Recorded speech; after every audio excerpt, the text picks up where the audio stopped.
Imagine a hyper-aggressive real estate investor who just suddenly stops buying properties, right? They just start hoarding cash to make sure they can cover the mortgage. Right. It's a huge shift in strategy. Exactly. And that is exactly what the biggest institutional buyer of Bitcoin is doing right now. Welcome to today's deep dive into the July 27, 2026 digital asset landscape. Since the crypto market runs 24/7, we are skipping the basics. Yeah, we're jumping right into the mission, which is, unpacking why Bitcoin's price is showing this stubborn resilience. Right, even while massive institutions and global liquidity are just slamming into severe structural headwinds. It is, well, it's a massive disconnect. I mean, you have the base layer holding incredibly strong. Bitcoin actually stabilized around $65,150 today. Bouncing off that July support level, right? Right. Near $59,930. Exactly, yeah. But everything orbiting it is just shaking. Retail sentiment is terrified. The fear and greed index is sitting deep in the red at a fearful 26. And, you're saying the fear isn't just a retail phenomenon. The institutions are totally spooked, too. Oh, thoroughly spooked. Look at MicroStrategy. They have completely halted their Bitcoin accumulation, holding static at 843,775 BTC. Wow. So they just stopped buying completely. Completely. Instead, they deployed $25 million to buy back shares of their STRC preferred stock. Wait, so they're prioritizing stock buybacks over Bitcoin? Yeah, and the data shows they're maintaining a $3.75 billion fiat reserve, purely to guarantee they can service their debt and pay dividends for over 2 years. So back to that real estate analogy, they are literally hoarding cash just to pay the mortgage.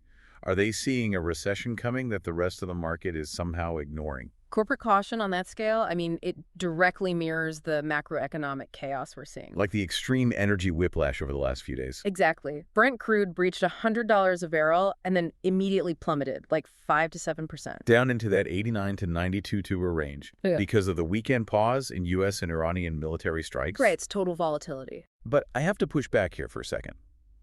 Why does crude oil volatility actually matter to a digital asset like Bitcoin? Like, what is the actual mechanical connection? The mechanism is inflation, specifically how energy inflation just paralyzes the Federal Reserve. Because when oil spikes, inflation stays sticky. Exactly. Fed Chair Kevin Warsh is offering zero forward guidance right now, and markets are pricing in a 38% chance of a July rate hike. So in that kind of restrictive, high-risk environment, institutions can just get a solid yield by holding cash or short-term paper. Precisely. Zero-yield assets like Bitcoin suddenly look incredibly dangerous to hold.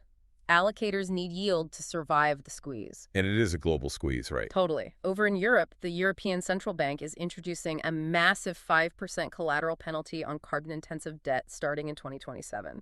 Global liquidity is just evaporating. And that global squeeze isn't just an abstract macro problem either. It is actively suffocating the industry's own infrastructure. I mean, look at BitMart. Yeah, BitMart is initiating a complete global shutdown by August 26, 2026. And their BMX token just crashed, 81%? 81%, yes. Order book depth is vanishing everywhere. So does the pending Digital Asset Market Clarity Act, HR 3633, does that offer any kind of regulatory stability to stop these closures? The short answer is no. I mean, the bill is politically gridlocked in a really tight 20-day Senate window. Because it's facing attacks from two totally different directions. Right.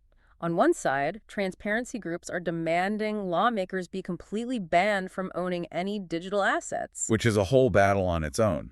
But the second threat is much more complex. Yeah, it's coming from Native American tribes.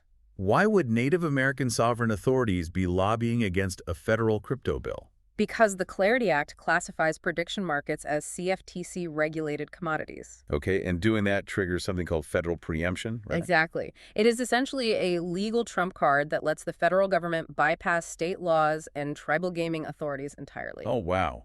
So tribal leaders are fighting to kill the legislation because it threatens their gaming oversight. Right, unless prediction markets are explicitly prohibited from offering casino-style games. It's a gridlock. So if you're holding crypto right now, this paints a pretty defensive picture. We are witnessing an intense period of range-bound attrition where capital preservation has completely superseded expansion. Yeah, it is a market-wide retreat to safety. The priority right now is fiat yield and survival rather than accumulating more assets. Even the giants are playing defense. Which leaves you with a critical thought to ponder. If massive institutions are acting like our cash-hoarding real estate investor hitting the pause button to prioritize fiat yield just to keep the lights on, how will everyday retail participants survive as exchange liquidity and order book depth continue to vanish?